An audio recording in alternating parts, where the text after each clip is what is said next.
welcome to BBC School Reports. I'm Guy and this is Sonia. Hi. We are here at Whitefield School to report the latest current affairs locally and from around the world. The Conservative government released this year's budget, which highlighted higher employment rates and tax rates on petrol. Reactions to the budget by Labour Chancellor Ed Balls were immediate and hard-hitting, as expected. He said that the Labour government would scrap extreme Tory spending cuts. In global news, Islamic State militants are blamed for a terrorist attack which took place on Wednesday, killing more than 20 people, including 17 tourists, at the Bardo Museum in the capital of Tunisia. The reasons for this shooting are unclear, and investigations are still ongoing. The president of Vanuatu, an island nation off the coast of New Zealand, has sent a call of distress to the rest of the world. On March 13th, Cyclone Pan hit and demolished villages in Vanuatu, leaving citizens homeless and hungry. After 5 days, the BBC News team were the first to visit the island after the devastation. On a positive note, a solar eclipse will be appearing on Friday the 20th of March.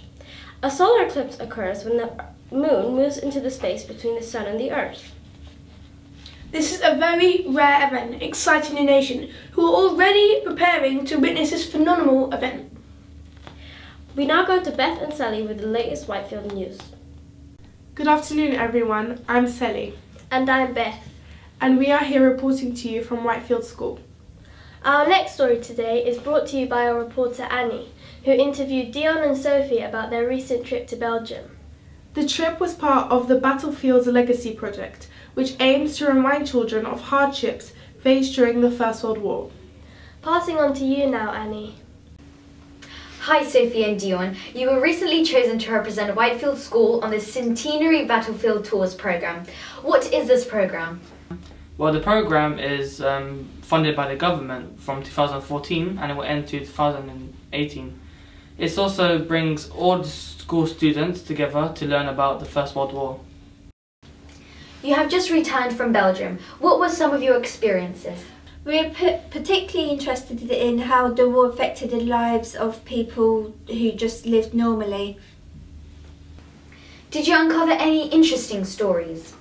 Well, yes, both of us went to the Hyde, which was around for 100 years, and it was made by a head teacher named Charles Berry. Now, he volunteered to go to the war in 1914 and he died in 1915. His name is represented on the Menin Gate in Weeps. And also in another memorial, there was two brothers that lived near our school on Alexandra Road in 1914.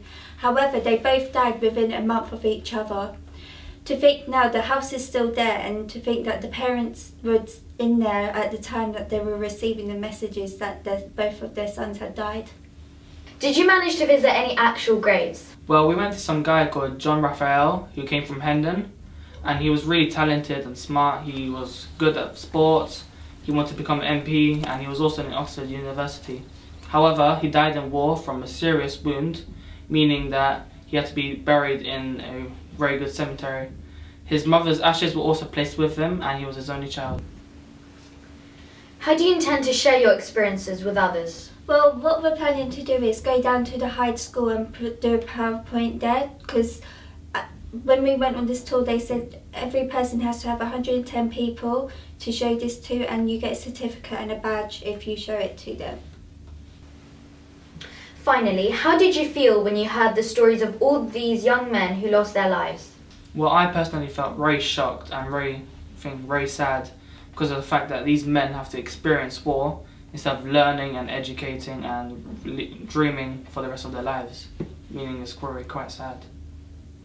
Also, I felt really devastated because they had to give up their normal lives to go fight in a war that they didn't have an option on. They had to, because all the soldiers were being killed so quickly. Everyone had to give up and go and join the war, and to hear that they had to join at the age of 18 was really sad. Thank you guys, and back to Beth and Sally in the studio. Thank you, Annie. Turning our attention now to more local news. In celebration of Whitefield School being 60 years old, our drama department organised a play dedicated to the 60th anniversary. The play follows one of the first students to attend Whitefield School through her journey into adulthood when she becomes a teacher. The play was entertaining and inspiring. We sent a reporter to speak with some of the people involved. On to Chandresh now for the interview. So we're here with Ms. Horton following the very successful Whitefield 60th show. Now Ms. Horton, tell me, how did you find the rehearsals for the show? I found them to be so stressful. No, they were fun and busy and crazy, but really easy because the students are so creative and hardworking. So even though it was a big task, it was fun.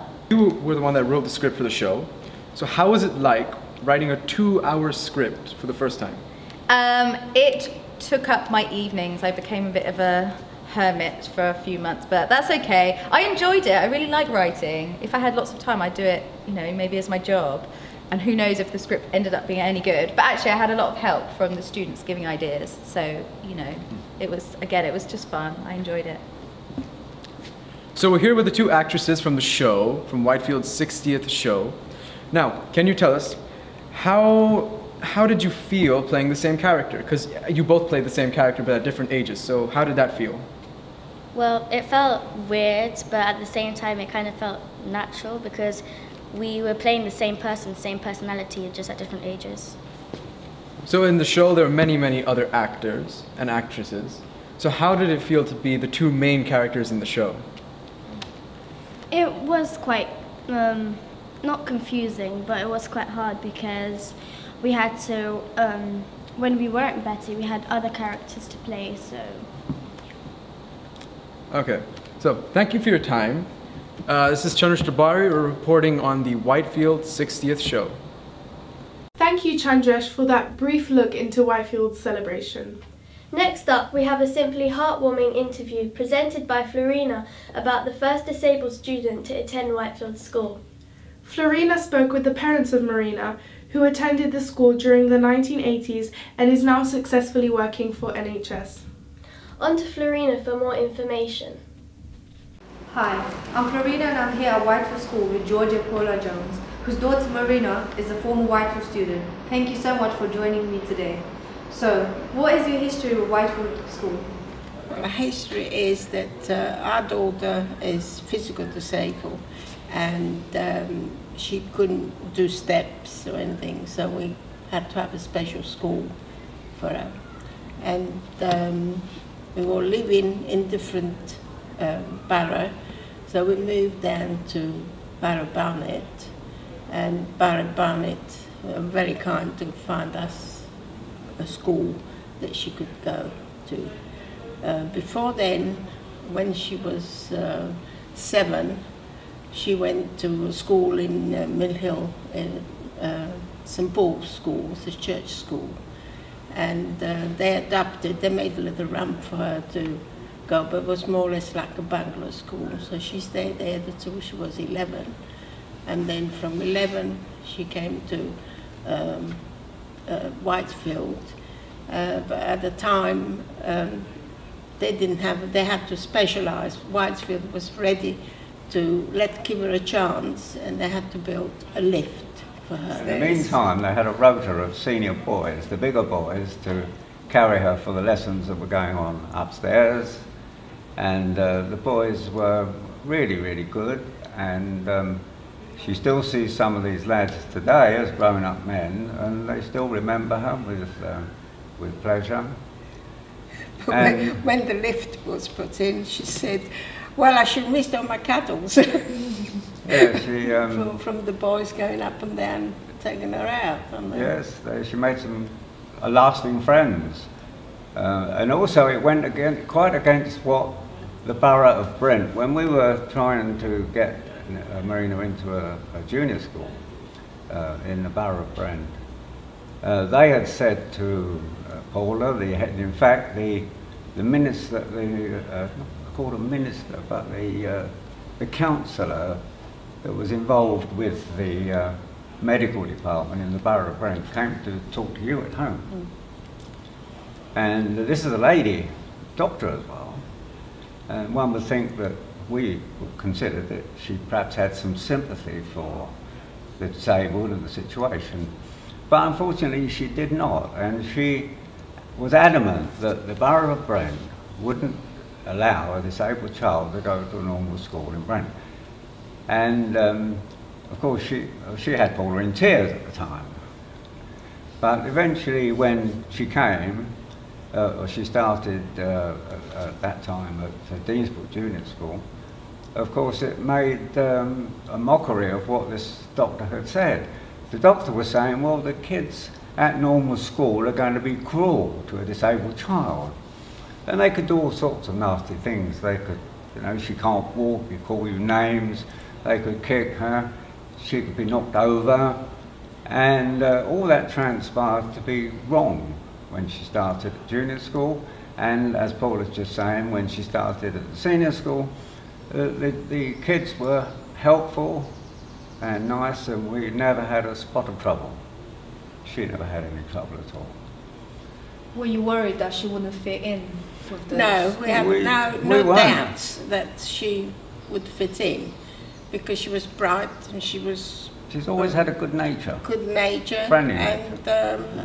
And she was the first child to come to Whitefield and have a lift put in, which is, it was very nice, and it's very nice for younger other children disabled. They couldn't go to school, and many parents wrote us a very nice letter saying thank you to open a gate for other children to come here. And she was very happy here, and she stayed here until she was 17, and from there she just found a job, and she's been in the same job for about 25, 26 years, and very happy, got married. But one of the students here, they met here, but they started going out when they were 16. And he was a able-bodied fella. He went to university, and when he came back, said we're going to get married, and so they did get married, and they got 2 lovely children, and they've been married 26 years now. Yes. Thank you so much for coming to speak with me today. Back to Sally and Beth in the studio. Thank you. Thank you, Florina, for that insightful story. Yes, thank you. Now this is it from us, but be sure to tune in for more information. Now over to Jamali and Ishmael with the sports headlines. I'm Sally. And I'm Beth. Thank you for watching. Thank you, Beth and Sally, for that. I'm Jamali. And I'm Ishmael. We'll be now moving on to the most recent sports news. Last night in the UEFA Champions League, the Clash of Giants took place between the champions of England and the previous Champions League winners Barcelona. This match was the second leg of the following the first, which finished 2-1 to Barcelona at the Etihad.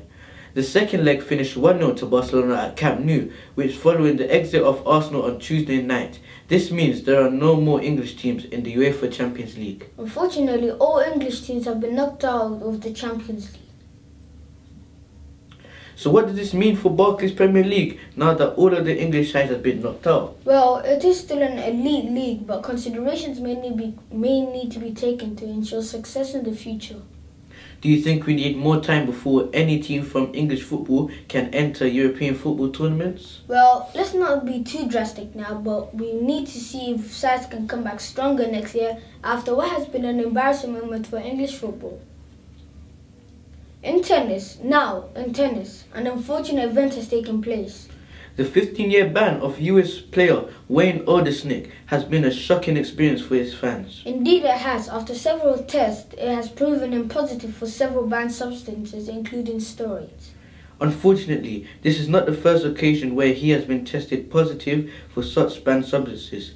In 2010, he was found with human growth hormone.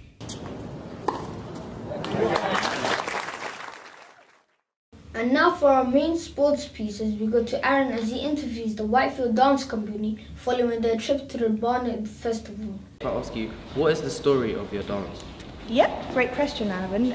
The song is called Say Something by Great Big World, and the age group that we have performing tend to feel a little bit suppressed about what they're allowed to feel, what they're allowed to say to their friends and family. So we created this dance with the theme of expressing yourself and saying something without words. Hands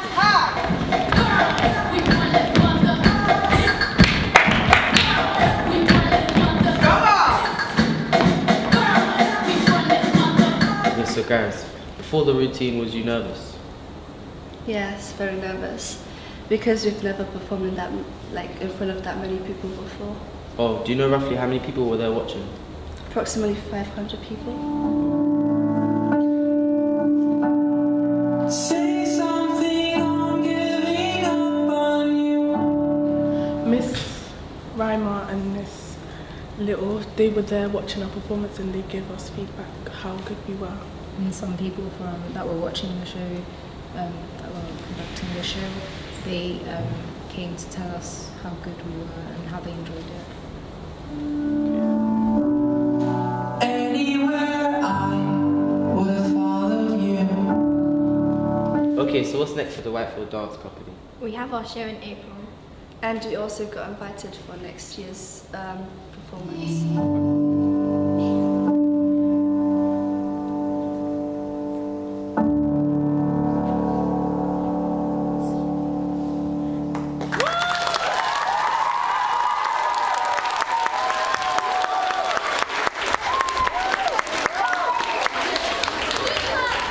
Can you give me some feedback on what the compliments were? And Yeah, I mean, I didn't know what to expect yesterday. And when we got there, we came in and the host was so welcoming. And as soon as the girls rehearsed, the whole house just went quiet. Everyone just was mesmerised by these girls and their technique. And technique is quite a big thing to achieve in a dance. And we had so many compliments saying they've never seen Whitefield dance so good. They want us to do the sports award. They thought that the girls' technique was amazing. They were just fantastic. Okay. Great, great feedback. All right, thank you for your time. Thank you, Aaron. Thank you, Aaron, for that. And we look forward to hearing more about the Whitefield Dance Company in the future. And now we'll be handing you off to Gaia and Sonia. Thank you to Ishmael and Jamali for that look into sporting news. Saving the best for last, we go to Adriana and Justina, who are covering a rather unusual story. Without further ado, enjoy. So hi Miss Reimer, this is Justina and I'm Adriana from Year 8 and we're here to ask you a question. Why do you think we should have a Bring Your Pet to School day? Well, if I show you a picture of my horse, you'll see why I think that they should come to school. Because I have two very beautiful horses and I think if they were to come to school they would give something really interesting for the students to get involved with. They're also very well behaved, so they would be a calming influence on everybody. I'm not sure that they would allow too many people to have a ride on them, but they might do. But I also think it's just another way of students getting to know staff really well. Okay. Hi Mr. Johnson. Hi girls. So why do you think we should have a Bring Your Pet to School day? I think there's many reasons. I'm not just saying this because I'm a pet owner myself. I have a little pug at home and she's actually a bit of she's called a celebrity pug, okay? She does a bit of modelling, she's modelled for ASOS and different fashion companies, so I think I could bring her in to teach people about being an entrepreneur. She could do some business lessons, she could teach some lessons. She's also really well behaved, so I think we could teach some kids about behaviour management, you know. So when I say paw, she gives her paw. When I say lie down, she lies down, so we could teach some of the kids some behaviour stuff. And also she's got this really cute tongue that makes everyone smile, and I think sometimes in school everyone can be a bit, you know, stressed and need a bit of something to make them smile. Like a pug. Like a pug with a really Yes. long tongue, so. Have a pet for school day, please. Yeah. Thank you for your answer. Hi Miss Kingston. We have a question for you. Sure. Why do you think we should have a Bring Your Pet to School day? Well, personally, I love pets, and I would be really happy to spend my day playing with pets.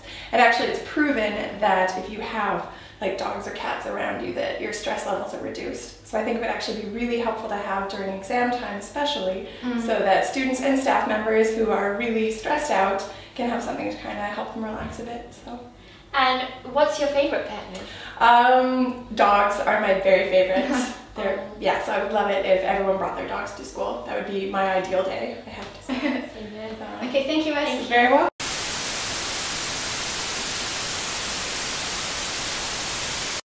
Oh, whoops. Sorry about that. Sorry for any viewers who were disturbed with that clip. How did that get in there? Moving on. We would like to thank everyone who has taken part in this production, including the interviewers, interviewees, and all of the production team. We would also like to give a special thank you to all the teachers for working so hard to make this all happen. And of course, thank you to the BBC for giving us this amazing opportunity. We hope you enjoyed this and tune in for next time. This was Sonia and Guy reporting for the BBC from Whitefield School. Thank you for watching.